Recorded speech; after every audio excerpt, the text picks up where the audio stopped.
प्यारे बच्चों नमस्कार। हम लोग हमारी जो पहली पाठ्य पुस्तक है हिंदी भाषा और साहित्य का इतिहास जो बीए बीएड प्रथम वर्ष के अंदर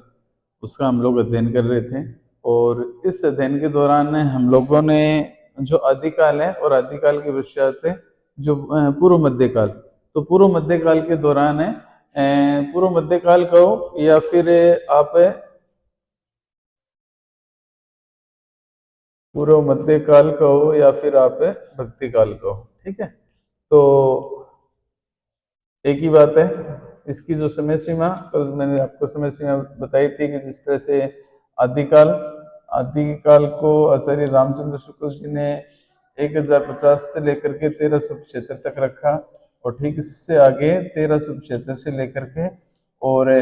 विक्रम संवत 1700 तक, ठीक है। और 1700 तक है भक्ति काल का जो समय वो रहा।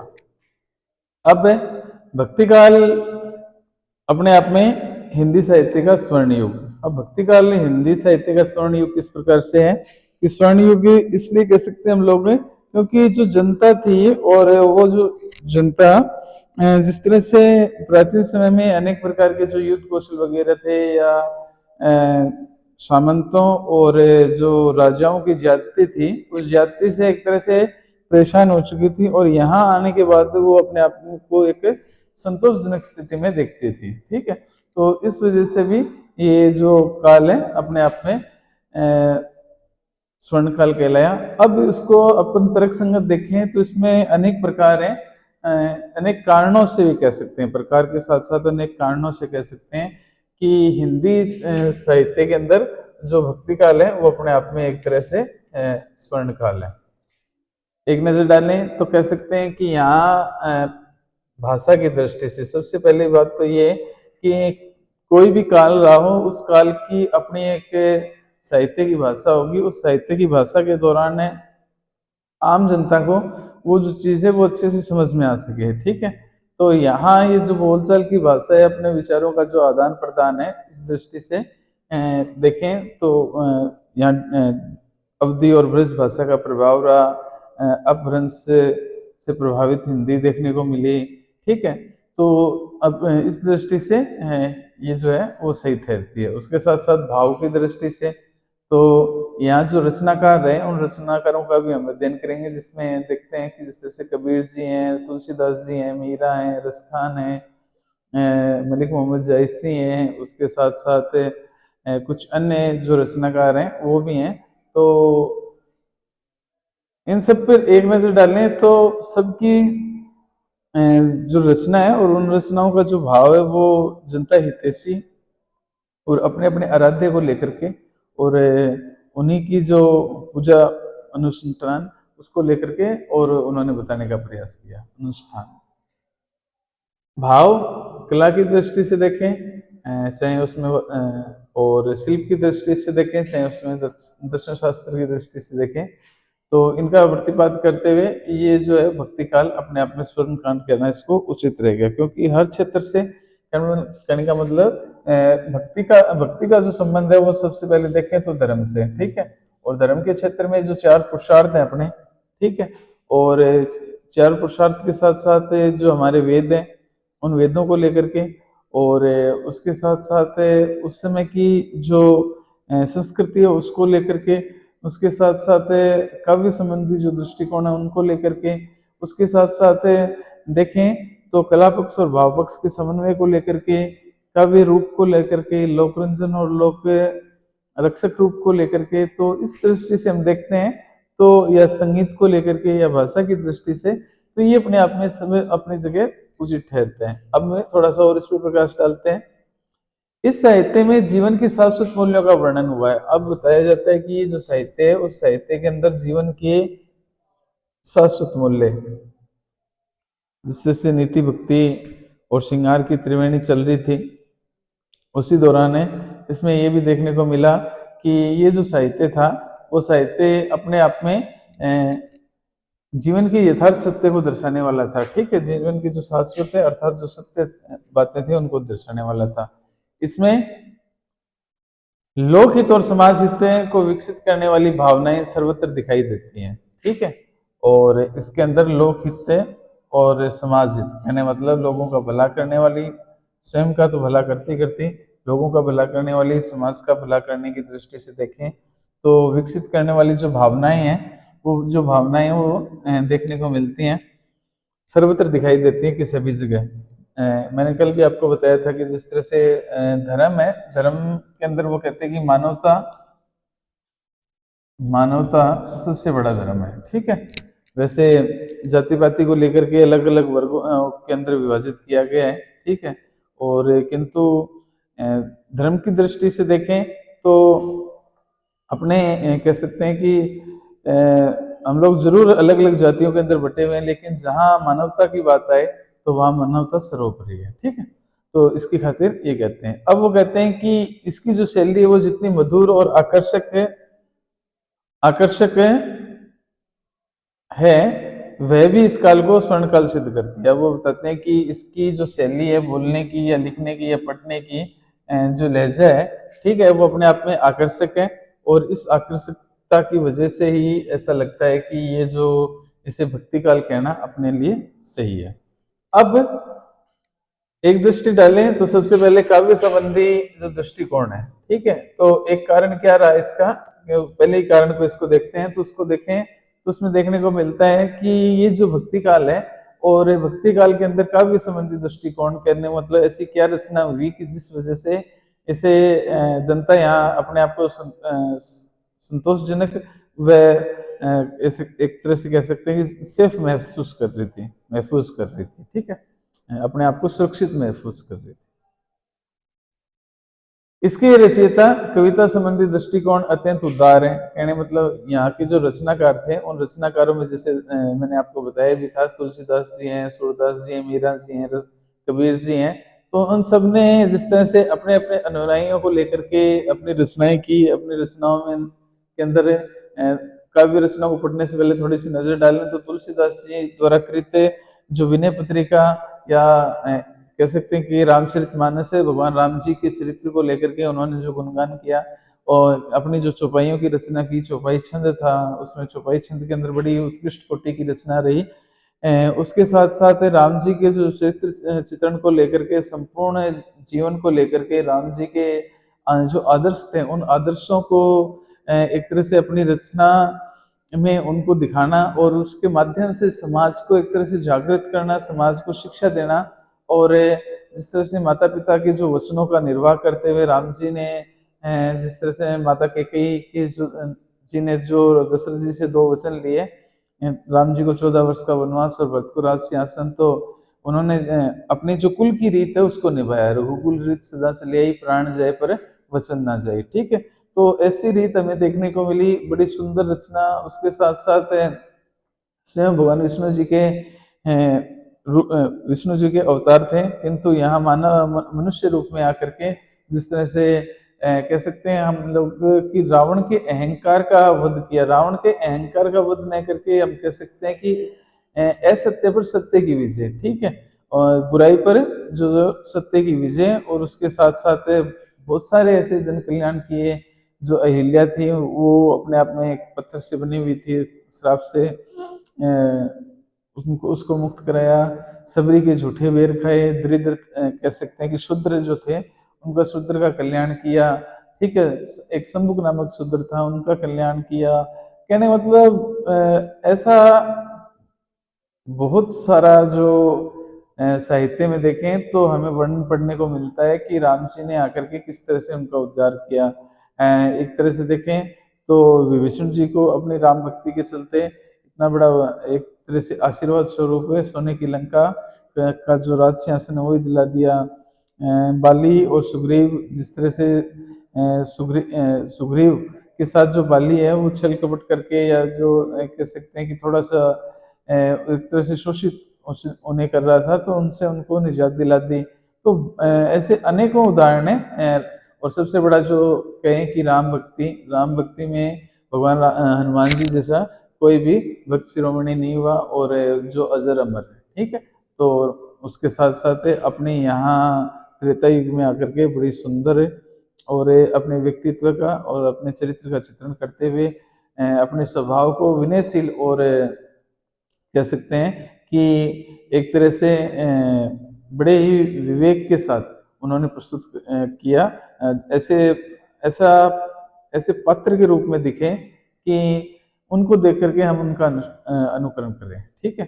तो उनको देख करके ऐसा देखने को मिला कि जो ज्येष्ठ पुत्र बड़ा पुत्र है और वो किस तरह से अपने माता पिता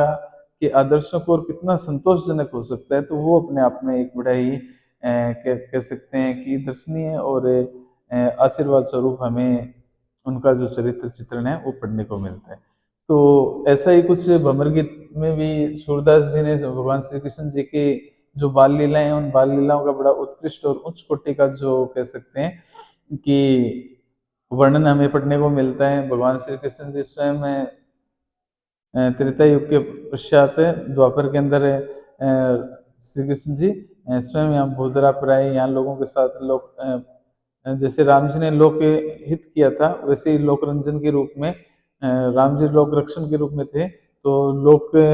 रंजन के रूप में मनोरंजन करते हुए यहाँ अपने बाल गोपालों के साथ बाल क्रीड़ाएं करते हुए माता देवकी की कोख से जन्म लिया, अपने ही मामा कंस का वध किया, ठीक है, पुतना राक्षसी का कालिया सर्प पर मर्दन किया, उसके साथ साथ गोवर्धन पर्वत को अपने तर्जनी अंगुली से उठाया, ठीक है। कह सकते हैं कि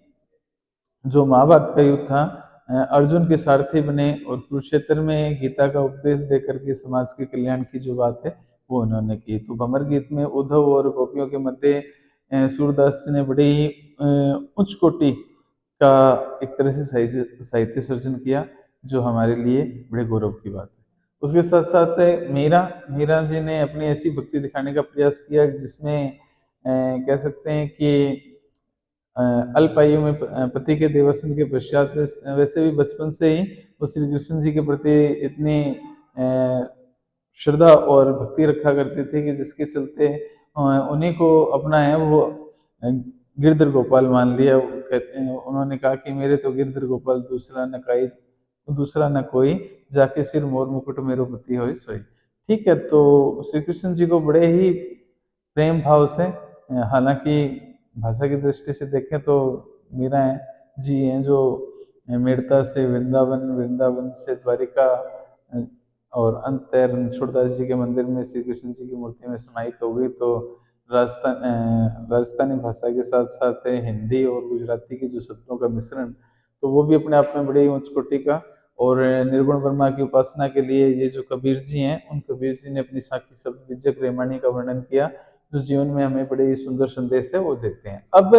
देखें तो काव्य संबंधी दृष्टिकोण, जिसके अंतर्गत ये देखने को मिलता है कि उन्होंने अपनी वाणी का प्रयोग करते हुए लोकहित किया, अर्थात लोकहित अर्थात लोगों का भला करने का जो प्रयास है वो इन्होंने किया, ठीक है। इसमें क्या क्या कि अपनी वाणी का प्रयोग करते हैं, उन्होंने अपनी वाणी के माध्यम से जो उपदेश दिए ना, जो साखियां लिखी, शब्द लिखे, बीजक लिखे, रेवाणी लिखे, मीरा के जो पद थे, सूरदास जी की जो पद थे, तुलसीदास जी की जो चौपाई थी, ठीक है, जो रसखान जी हैं उनके कवित्व और सवैया थे, ठीक है। कह सकते हैं कि जायसी जी हैं, उन्होंने मसनवी शैली के अंदर जिस तरह से निर्गुण ब्रह्मा की उपासना की, पद्मावत को लेकर के रचना की, तो सूफी मत को प्रस्तुत किया। तो कहने का मतलब ये था कि हर तरह से ये जो काल समय था वो अपने आप में लोगों के उद्धार का, लोगों के हित का, लोगों का भला करने वाला था। स्वायत्त सुखाए रचनाएं लिखते थे और लोकहित की भावनाओं की रक्षा करते थे। कहने मतलब लोगों के जो जैसे विचार थे ना, लोगों की जो इच्छाएं थी, उन इच्छाओं का वो स्वागत किया करते थे और उन्हीं को लेकर के अपनी जो काव्य रचना है वो किया करते थे, कविता लिखते थे। राज्य आश्रय से मुक्त और वैभव विलास से दूर भक्ति काल की कविताओं में आत्मशुद्धि और व्यक्तित्व निर्माण की कविता है। अब उन्होंने बताया कि जिस तरह से जो रीतिकाल था, रीतिकाल में तो एक तरह से विलासिता का युग था और राजा, ये जो कवि थे राजा के यहाँ उनके आश्रय में पल रहे थे, किंतु इनकी खातिर बताया जाता है कि ये जो शासक, ये जो माफ करना, ये जो कवि थे, वो जो कवि हैं वो ना तो किसी शासक के यहाँ और ना किसी राज्य आश्रय से मुक्त थे। वो लोग स्वतंत्र भाव से अपनी रचना किया करते थे और वैभव विलास से दूर एक तरह से एक साधु और संत प्रवृत्ति के, ठीक है, और कबीर जी के लिए तो कहा जाता है कि वो तो अपने आप में एक फकड़ प्रवृत्ति के मस्त मौला एक कह सकते हैं व्यक्तित्व के धनी थे। उन्होंने जाति पाति को लेकर के, अंधविश्वास को लेकर के, आचरण की पवित्रता को लेकर के, और कह सकते हैं कि धर्म को लेकर के बड़े ही सुंदर जो साखियां और उपदेश दिए, जिसके अंतर्गत जैसे मैंने आपको पहले भी बताया कि उन्होंने कहा कि हम सारे के सारे एक ही ईश्वर की संतान है। ठीक है, अनेक साक्ष्य हैं, जैसे गुरु को उन्होंने गोविंद से बड़ा बता दिया, गुरु गोविंद दो खड़े काके लागू पाए, बलिहारी गुरु आपने गोविंद दिया बताए। ठीक है, या जो जाति पाति को लेकर के और जो बातें चल रही थी उनको लेकर के भी सुंदर साक्ष्यों का परिचय दिया, हम लोग पढ़ेंगे इनको भी आगे। वो कहते हैं कि उन्होंने उनकी कविताओं में आत्मशुद्धि और व्यक्तित्व निर्माण की कविताएं, भक्ति काल के जो कवि और कलाकार थे उन्हें न तो किसी धमकियों का डर था और न ही किसी प्रकार की चिंता किया करते थे। अब ये जो लोग थे उनको मतलब किसी प्रकार का डर भय वो नहीं देखने को मिला। डर भय का मतलब ये था कि जिस तरह से किसी शासक के यहाँ दरबारी कवि तो होते हैं तो उनका उन्हें डर था, ठीक है, कि उनके बारे में अगर वो वर्णन नहीं करेंगे तो उनके लिए वो ठीक नहीं रहेगा। तो यहाँ उन्हें किसी भी चीज का डर नहीं था, वो सिर्फ निस्वार्थ भाव से अपने आराध्य की भक्ति को लेकर के और समाज सुधार का जो प्रयास है वो कर रहे थे। उनकी खातिर कहा जाता है कवि बड़े बड़े राजाओं महाराजाओं के प्रलोभन तक को ठुकरा देते थे। अब ये जो शासक ये जो कवि हैं वो बड़े बड़े राजा महाराजाओं को लेकर के, ठीक है, जो सामंत थे या राजा थे उनके प्रलोभन को, अगर वो कहते थे ना कि आप हमारे दरबारी कवि बन जाओ और हमारे लिए रचना करो, तो वो उनके दिए हुए प्रलोभन अर्थात लोभ को भी ठुकरा दिया करते थे। ऐसी स्थिति में साहित्य में सत्य, उल्लास, आनंद और युग निर्माण का कार्य हुआ। अब उन्होंने बताया कि जब किसी चीज का लोभ भी नहीं है, ठीक है, सिर्फ अपना जो जीवन है वो निस्वार्थ भाव से अपने ईश्वर अपने आराध्य की भक्ति को लेकर के है और उन्हीं का स्मरण करना है। राम नाम रसपी मनवा, राम नाम रसपी कहने का मतलब राम नाम का सुमिरन करना है और अपने आराध्य की भक्ति का परिचय देना है। तो उसको लेकर के इस समय जो साहित्य रचा गया, तो इस साहित्य में सत्य, उल्लास और आनंद और युग निर्माण का जो कार्य है वो इसके अंतर्गत किया गया। तो ये हमें देखने को मिलता है। उसके साथ साथ ये था आपका काव्य संबंधी जो दृष्टिकोण है। इस दृष्टिकोण से ये जो रचयिता रहे तो उन रचयिताओं ने अपनी वाणी के माध्यम से लोकहित करने का जो प्रयास है वो किया। इसी क्रम में देखें तो हिंदी साहित्य को जो भक्ति काल का स्वर्ण युग कहते हैं, तो उसके पीछे दूसरा कारण देखें तो दूसरा कारण देखने को मिलता है कि भारतीय संस्कृति। आप दुनिया के किसी भी कोने में चले जाना, किंतु जो भारतीय संस्कृति हमें यहाँ जो एक तरह से धर्म का और अपने संस्कार का जो पाठ पढ़ाती है वो कहीं हमें देखने को नहीं मिलेगा। ठीक है, तो देखने को मिला कि हमारी जो संस्कृति है, जैसे हमारी एक भाषा जो हिंदी भाषा जिसकी जननी है हिंदी, तो उसकी बड़ी पुत्री के समान मानेगी, ये संस्कृत है। ठीक है, तो संस्कृत और हमारी संस्कृति दोनों एक जैसी हैं। ठीक है, वो क्या कहती हैं कि संस्कृति के उत्थान का काल था, भारतीय संस्कृति सभी विशेषताएं इस काल में मिलती हैं। अब भारतीय संस्कृति की सारी विशेषताएं इस काल में देखने को मिलती हैं। उस काल के दौरान ये देखने को मिला कि धर्म को लेकर के, दर्शन को लेकर के, हमारी संस्कृति को लेकर के, हमारी सभ्यता को लेकर के, हमारे आचार विचारों को लेकर के इस समय के जो कवि थे उन कवियों ने बड़ा ही उच्च कोटि की जो रचनाएं की। उन उच्च कोटि को और भी अच्छे से अगर परिभाषित करें तो ये देखने को मिला कि यहाँ साक्षात भगवान विष्णु जी के अवतार के रूप में जिस तरह से उन्होंने 9 अवतार लिए, उन 9 अवतारों में 2 अवतार ऐसे जिन वैसे तो देखा जाए तो उन 9 के 9 इस भूधरा पर हैं, किंतु इसमें से 2 विशेष इसलिए, एक तो त्रेता युग के अंदर राम जी के रूप में वो आए और उन्होंने एक सामान्य मनुष्य की तरह से, जिस तरह से अपना जो कह सकते हैं कि चरित्र चित्रण किया, अपना जो व्यक्तित्व का परिचय दिया, वो अपने आप में बहुत ही उच्च और आदर्श कोटि का। इसी क्रम में श्री कृष्ण जी भी जिस तरह से एक बाल सखा के रूप में रहे और जिस तरह से अपना जो वात्सल्य रस है, और वात्सल्य रस में एक माता और एक पुत्र का जो स्नेह दिखाया उन्होंने। ठीक है, यहाँ तक कि जिस तरह से नंद बाबा की जो धेनु है गाय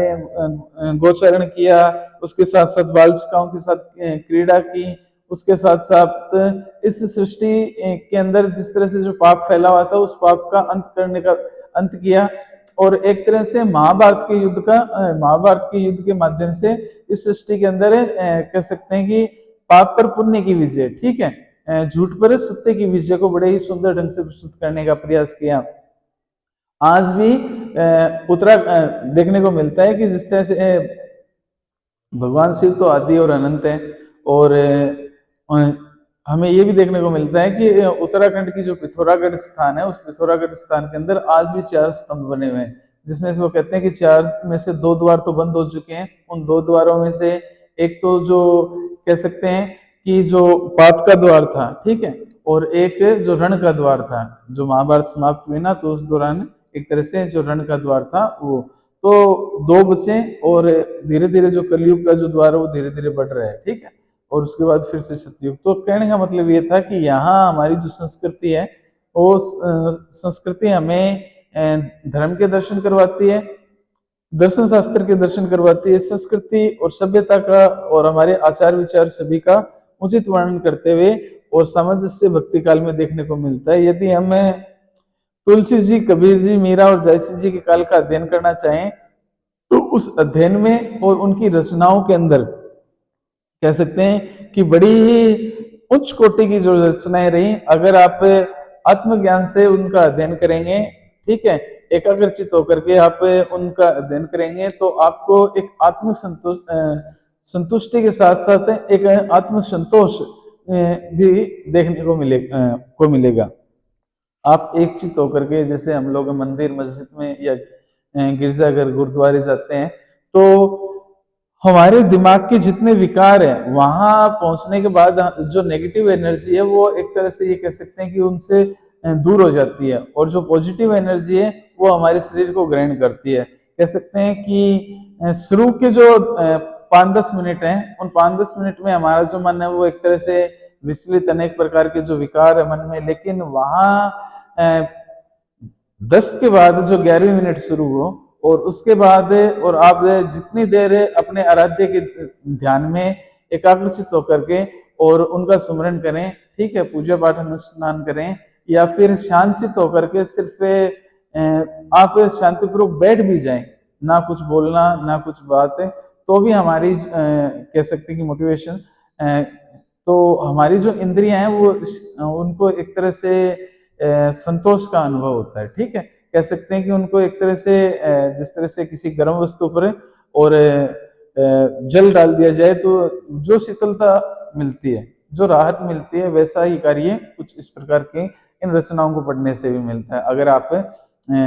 सगुण की उपासक हैं, चाहे आप निर्गुण की उपासक क्यों ना हो, ठीक है, अगर आपका धर्म को लेकर के और आप धर्म की रक्षा की खातिर, ठीक है, धर्म की रक्षा की खातिर कुछ जो अध्ययन करते हैं, उनका अपना कह सकते हैं कि आत्म चिंतन करते हैं, तो ये अपने हमारे लिए बड़े ही कह सकते हैं कि एक आदर्श की बात है। तो इसको लेकर के इन्होंने जो इस काल के जो सगुण और निर्गुण काव्य धारा के जो कवि रहे, जिनमें तुलसी, कबीर, मीरा, जयसी, तो इनका जो काव्य था वो काव्य अपने आप में बहुत ही उच्च कोटि का रहा, जिसके अंतर्गत भक्ति, योग और दार्शनिकता, आध्यात्मिकता और उसके साथ साथ कह सकते हैं हम लोग कि आदर्श जीवन के जो आकर्षक चित्र हैं वो देखने को हमें मिलते हैं, ठीक है। इसी क्रम में ये जो रचनाकार तो थे ही थे, इसी क्रम में देखें तो इनकी रचनाओं का भी हम लोग अध्ययन करेंगे, किंतु संस्कृति के बाद जो धर्म से संबंधित जो बातें आती हैं, तो धर्म से संबंधित जो बातें हैं, धर्म में कहते हैं कि आचरण की पवित्रता की बात करता है। धर्म जो है वो आचरण की पवित्रता। अब जैसा मैंने कबीर जी की खातिर कहते हैं ना, मन मैला और तन को धोए, कबीर जी की साखी है, मन मैला और तन को धोए, अर्थात अंदर से तो छल कपट और अनेक प्रकार की द्वेष, ईर्ष्या की भावना भरी हुई है, और किंतु बाहरी दिखावे के लिए अपने तन को एक तरह से जल से स्नान कर लिया, ठीक है, तो ये उचित नहीं। दिखावा किसी भी प्रकार का नहीं। जैसे कबीर जी ने कहा ना कि कंकर पत्थर जोड़ी के मस्जिद ले बनाए, तापे मुल्ला बांग दे क्या बहरा हुआ खुदाए। कहने मतलब दिन भर तो आप लोगों ने रोजा रखा, ठीक है, दिन भर आप लोगों ने पूजा पाठ की, और उसके बाद रात्रि का जो पहरा है, जब भोजन करने का जो समय है, तो उस समय आप लोगों ने तामसिक भोजन कर लिया, ठीक है, तो ये ठीक ठाक नहीं है। तो इसको लेकर के वो कहते हैं कि दिखावे की आवश्यकता नहीं है। जिस तरह से बुगला भगत वाली बात है कि दिखने में साफ सुथरा सफेद रंग का, किंतु एक जल के अंदर एक टांग पे खड़ा रहता है, किंतु जैसे ही मीन कोई मछली आई उसको चोंच मारी और उसको निगल गया, ठीक है। तो यहाँ उसमें दूषित जो चीजें हैं, उन दूषित चीजों का ईश्वर की उपासना के चलते जो व्यक्ति कर रहा है, तो उसको उसमें कोई भी स्थान है वो प्राप्त नहीं है। तो इन सब चीजों को कह सकते हैं कि सुंदर ढंग से प्रस्तुत करने का जो प्रयास है, वो इस समय के जो भक्ति काल के रचनाकार थे, उन रचनाकारों ने किया है, ठीक है। तो बाकी जो धर्म को लेकर के और जो काव्य रचना है और इसका जो कला पक्ष और भाव पक्ष का जो समन्वय है, वो हम लोग अपनी अगली कक्षा में कर लेंगे।